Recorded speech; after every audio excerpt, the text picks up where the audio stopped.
that makes up to $200 a month. It's just odd. Like, I don't want to point fingers, but it's like, why are you looking for that when you can get a girl? Why can you not get in America? Hello YouTube, it's your boy the Passport Bro Wingman coming at you again with another YouTube video. And the title of this video is called Why Do Passport Bros Want Women That Make $200 a Month? Says a hater. And as you can see from this clip, this came from the Daily Wrap-Up crew. I critiqued one of their videos before in the past. And this woman in the video is basically stating that while supposedly she lived in Colombia, there were several Passport Bros approaching her. They're saying things like, oh, I can get you a passport. I can pay your bills. I can take care of you if you just be with me. And she's saying that it's desperate. She said that she used to live in Colombia, but now she lives in the United States. She has very, very good English skills. So it makes me wonder, how long did she actually live in Colombia? Was she just born there and then she came back to the United States? Which will make this even worse because the actual title Passport Bros, it hasn't been out that long. So that's that. But I'm gonna do best case scenario. I'm gonna assume that maybe last year she was in Colombia and maybe she took an English class, and then just say that maybe supposedly suppose you're trying to say this is true. But here's the thing: as we know, most Passport Bros in general say we're not bringing a woman back to the States. So that's number one. Most of them saying we're not bringing women back to the States. So in many cases, most Passport Bros will not even be asking a woman this. And in fact, there was already an accusation against Passport Bros that the women just want you for your passports and that kind of thing. And I say that to say that most Passport Bros, we usually are vetting these women. Most men we're not dumb. You can go there. You can tell a woman who's genuinely into you or a woman who's just trying to use you for your money and your green card and that kind of thing. That's generally the consensus. The consensus is that we generally vet the women. So, but now I say this, now to be fair, is it possible that there are a percentage of Passport Bros who go down there and they're approaching women and they're trying to flaunt their passport and their money and that kind of thing? Of course, you might have a few there, just like which she didn't say as well, just on the same tip. While all foreign women are not trying to get a green card out of gringos and Passport Bros, there are a percentage of women that are doing this. I myself, because I've dated several different women in Medellin and Bogota and Barranquilla, and here and there I have met women while we're talking. They'll jokingly say things like, hey, when you return back, next time you go back to the United States, can you take me with you? Within like a week or two, they're already trying to say, I love you. They're already trying to say, hey, am I going to be, are you looking for a wife? Can I be your wife? Can we go back to the United States? So what I'm saying is there's enough of that there where men don't have to push. We don't have to push women into saying, hey, I got a passport. You need to get down with me because I got a passport. There are literally women there who are lining up and are pretty much flirting with the idea with Passport Bros. And as I said before, we vet these women out, but they are there. Nobody is stupid about this. We're very much aware that those women there do exist. Now, here's the other thing. She said desperate. In my opinion, when somebody says they're desperate, that means they have no options. When you have no options, you're desperate. You got out of college. A lot of jobs say you got to have experience. You'll find yourself trying to take almost any type of job you can. To some degree, one might say that's desperate, even though, in my opinion, that's just looking at your situation, making the best of it, and doing the best you can. In this situation, I disagree with her. I disagree with her analysis that Passport Bros are desperate. Even to me, let's give her the full benefit of the doubt and say that there are 3 men that walked to her and said that. Here's the thing about those 3 men. Does she think that she would be stupid to think this too? Does she think that she's the only woman that they approached and did that to? Literally thousands, millions of women who are single in Colombia who are there. And if they're saying that to her, they're saying that to all these women as well. And she never said whether or not it was effective or not. We didn't talk to those men and find out how effective it is, because I can assure you that just by doing that alone, eventually they will run into some women that will be impressed by that. As we keep saying before, Colombia has a very high unemployment rate, and as she just mentioned, the salary is what, about $200 a month. $200 a month. And recently I've talked to several different people there. You have inflation going on, the dollar is strong, jobs are scarce. Most people work in the informal sector, which means they're not really paying into taxes, which means day by day there's no guarantee of money because they're working jobs like Uber, street vendors, and that kind of thing. So, of course, in that situation, women will gladly, if they see a guy who could take care of them, provide for them, those men are like the elite men there. They're going to be looking for that. So, of course, they would love a man to be, not all of them, but, because I would caution men to do that. Like, here's my thing. I would caution any man doing that in Colombia. I would say don't go around flashing money. Don't go around flashing your passport. My personal opinion of that is because you're going to, at some point, draw the wrong attention. As I said before, although I would say most of the women there have good intentions. And generally when you're dating them, they're not just looking for a green card or they're not just looking for money. They generally want to date you. However, there are a percentage of women there that you have to be careful of. And if you keep flaunting yourself like an ATM and a passport, unfortunately, it may not, things might not go well for you. You might wind up either one dealing with a woman who's trying to scope you, or in some cases, a woman who's just trying to use you for a green card. Even though I've stated before, here's the thing about the green card situation. Because they just make this seem like it's so easy just to get a green card and come to the United States. Okay, here's the thing. Even when you do the 90-day fiance, you do understand that you don't automatically get a green card. So even though you come to the United States on the fiance visa, you can't work for, I think, for at least it's at least 6 months to a year or so, which means that woman is going to be completely dependent on that man to look after her and take care of her. And she's in a foreign country. In many cases, some of these women don't have any family in the United States. For a woman to take that risk, I mean, if she's not really interested in that man, it would be a pretty risky and dumb situation. That's not typically how they're going to scam you. Generally, they might do like a little, unfortunate, thing where they try to meet you on the app, get you sending the money, Western Union or something like that, or they're trying to, unfortunately, try to scope a few men or get you set up, have somebody rob you. There's some other type of scams they would do. That's not generally the scam they're going to use, So I'm going to just say that about that. Generally, it's not. And in addition to that, even if you bring a woman there on a fiance visa, even after a year or two you get married, she's not a citizen. It takes about 3 to 4 years for her to actually become a citizen. I think it's like 3 years to be naturalized. So between that 1 and 3 years, you do understand that you still can go and tell them that you got scammed, and then they're going to pretty much annul the marriage, and she has to pretty much return. At some point, if ICE catches her, she has to go back to her country because at that point, if you don't have any kids with her, she's not a citizen. And that's pretty much put in place to protect a lot of American citizens. So that whole argument is just very, what's the word? Put it this way, it's not like it's not like a lot of people are trying to say in the little TikTok videos on YouTube and that kind of thing. But let me get back to what she said as well. The other thing she said was, I think it's weird that you want a woman who makes $200 a year. But here's the thing, and let me show you where because this is what she did. She came across this border. Now, I don't know if she came as a migrant or she came legally. Either way, this is what happened.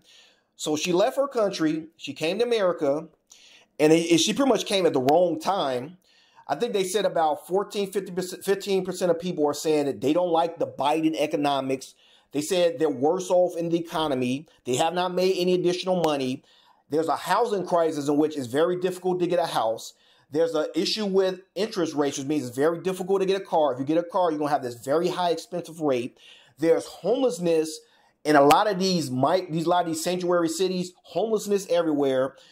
Let's not forget that even when these migrants come and they get permits, that's going to suppress the wages. You got people asking for $20 an hour, $30 an hour. But with all these migrants coming in here, you think these companies are going to pay people $20 an hour? No, they're going to hire some of the migrants for less pay, or they're just going to ship the jobs overseas. So she's coming into that. Keep in mind, a lot of these women who go to college and get these degrees, because it sounds like she's going to try to be one of these educated modern women. So okay, you do that. You go get your degree. You get out. You got what? $50,000 in debt, $100,000 in debt. You see, Biden, he didn't get rid of the student debt. Even then, the few people he got here and there, it wasn't a lot. And you also had to qualify. I think you had to make below like a certain percentage or something like that. You have to make like below like a certain tax bracket or something like that to even be eligible. So you're running into that versus if she had stayed in Colombia, and let's say these guys that did approach her, let's think about the lifestyle she would have been living.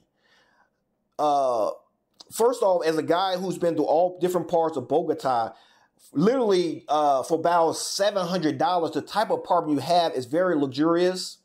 You're in this nice apartment. You have a view of the city.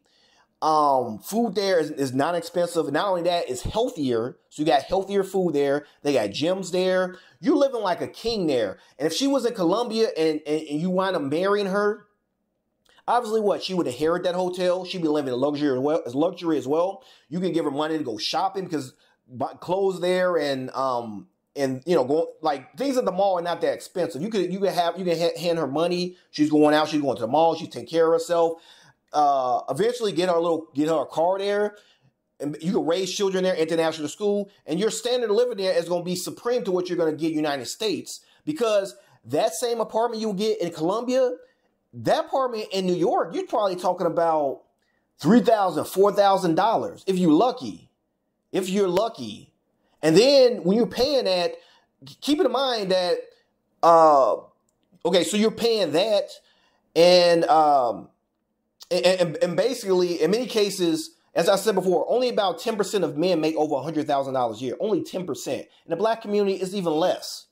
So imagine that type of person making over $100,000 a year. He's living in New York. $100,000 in New York or California, that's nothing. That's nothing. There's people literally in San Francisco making over $100,000 a year, and they're struggling.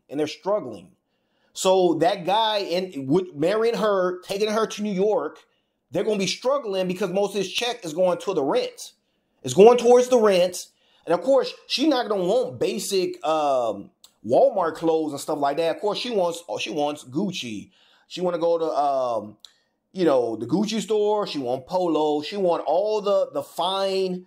She want to be wine and dine for the most part. That's going to cost money. And your man now living in New York, he doesn't have that kind of money. Versus if you had stayed in Colombia, you would have been living in luxury. That same guy would have been able to take care of you. You would have been living at ease. You could have had 2-3 kids. Would have been no problem. And then you could have just, vacation here and there. We go to the United States. We go, we stay in New York a few days here and there. We do blah, blah, blah. We do this. That could have been her lifestyle. All that's about to happen now is with her and a lot of, I made a video on some of the migrant women coming over here as well. So this is all she about to do. She about to become this modern woman. Most of the modern women here, what are they doing? They're going after the 666, the 6-pack, 6 figures, 6 feet tall. Those men, as we know, are a very, very small percentage. Very, very small percentage of men. And these men have their pick of the litter. So now she's just one of several different women that this guy's going to be dealing with. He's not going to marry her. If anything, he's probably just going to knock her up. And then guess what happens after she can knock her? She comes looking for the passport bros or some of these other, or some of the men she thinks are, because she's talking about weird. Some of these men she thinks are weird or whatever. But we're gone. We're overseas. We're in Colombia where you had left.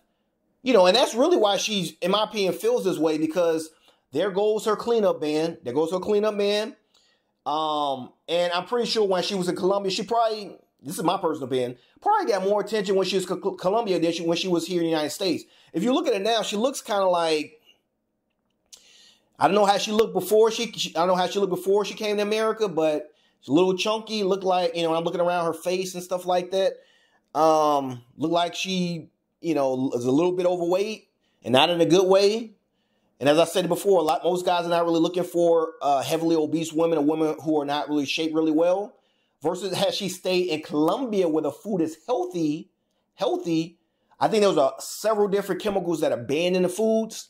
If she was there eating those foods, and most people there don't own cars, which means most of the women have to walk or take transportation. But a lot of times they're doing lots of walking, which means any little food or fat they're gaining, they're burning this off. This is why they have very, very nice curves and shapes. But she came to America where the food is bad, probably eating lots of fast food, which is causing you to gain all this additional weight. I can assure you she's not going to look, probably 5-10 years, she's not going to look the same way she would have looked in Colombia. So it's kind of an L for her. She may think it's a come up, but it's really not. And with this movement growing more and more and more, and men approaching these women less and less because they're listening to my channel and other people's channels who are talking about passport bros. It's just going to be a rough situation. It's just going to be a very rough situation. And I can only imagine what happens when Trump or DeSantis and them get in there. And some of these jobs are going to go away, and a lot of times when these jobs when they start doing cuts and so forth, because you already saw that in New York because of the migrant crisis, they're talking about cutting, I think like $4,000 cops, cutting several different programs, and a lot of times these state jobs and stuff, they have a lot of women working these jobs, so a lot of these women are about to get cut. Once they get cut, they're looking for guys of means, which means even the guy who makes $60,000 a year, which she probably thinks is beneath her, even that guy now is going to start having his pick of the litter. But in many cases, he's probably just so tired of dealing with them. He's probably going to be on our tip. He's flying overseas, or he's going to Colombia, or he's going to Kenya, or he's going to the DR. You know, so this is just it's just same stupid argument. Just same stupid argument. We're desperate. We couldn't get any men back home. We couldn't get him back. Well, my question is this to her. My question then, this is to her. So the men you get now in America, now that you're here and you're this modern woman, would you get those same type of men in Colombia? Because I'm assuming now you're in America and you're this modern woman, you're getting these 6'6" men, you're getting these 6 feet tall men who make over $100,000 a year. They got a six pack. If you were back in Colombia where your looks is just average, you do understand that, right? To anybody listening. This type of woman is the average Colombia. There is a pools and pools of beautiful women there. They don't have an obesity problem there. The women there have to compete because there's so many beautiful women there. So you have to ask yourself, if she was in Colombia, would she get the same attention that she's getting here? Even on this podcast, they probably just brought up because they thought she was cute. But back in her country, right now in America, because there's so many obese women and there's women who don't take care of themselves and they deal with all this bad food, probably here, I'm looking at it now, she's probably like a 6 or something like that. But back in Colombia, she's probably like a 4 or 5 at best. So you have so why she's saying, pretty much trying to call American men losers for going there. I can say the same thing about her. When you were back in Colombia, you were a loser there. You came here on a come up. If you were so beautiful, so great, why didn't you stay there in Colombia? Why didn't you stay there and get a man there? Why didn't you get the 6'6" man there? Because you couldn't compete. You couldn't compete.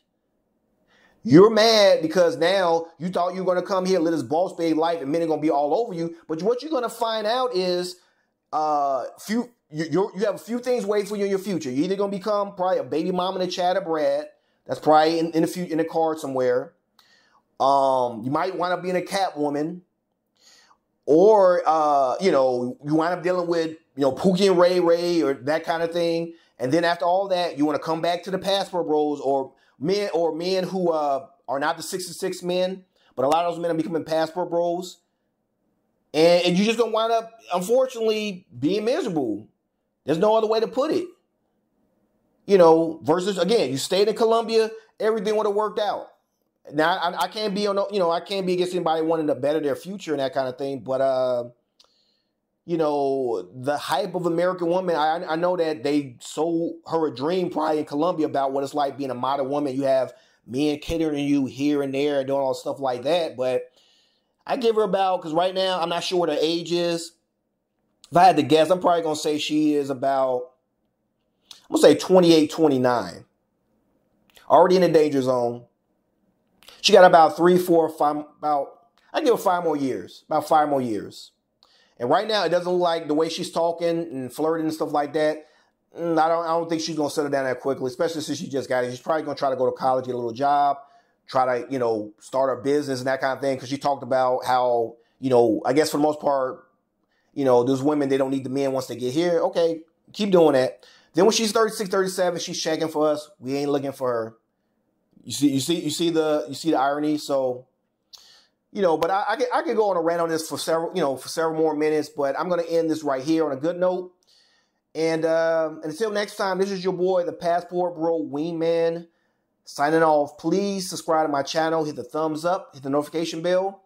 I know I was out for a while, but I'm back. I'm trying to pick up the steam again and get back into these videos. And until next time, this is your boy, the Passport Bro Wingman, signing off. Dear Passport Boys, dear Passport Bros, stop calling yourself Passport Boys and Passport Bros. Are you going to the Philippines to look for a Filipina queen or what? So stop calling yourself passport boys and passport bros. Start calling yourself passport kings.